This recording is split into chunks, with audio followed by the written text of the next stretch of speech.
What's up, guys? So it's November, and I figured I'd make another video on the shop here. Kind of chilled out all summer. Got the door painted and stuff.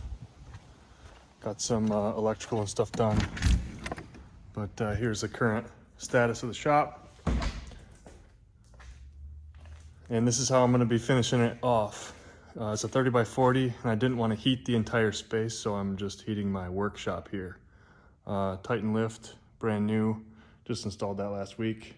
Got a couple jobs done before we started the insulation.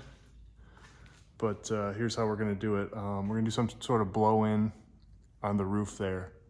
And then instead of like spray foam, I wanted sound deadening. So we got fiberglass on the walls here. We studded up this wall so that I don't heat the entire shop, just the workshop area will be heated. And then polystyrene foam boards, 1.5s that go in between the purlins.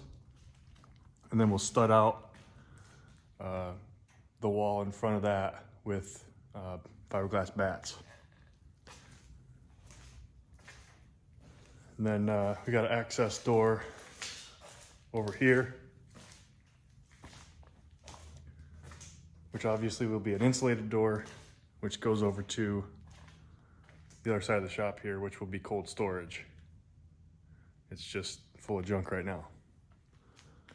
So a little bit of a shop update. I will continue to update, or I probably won't continue to update. I'll probably just make a video once it's finished and once all my stuff's moved back in. For now, that's where we're at. See you guys soon.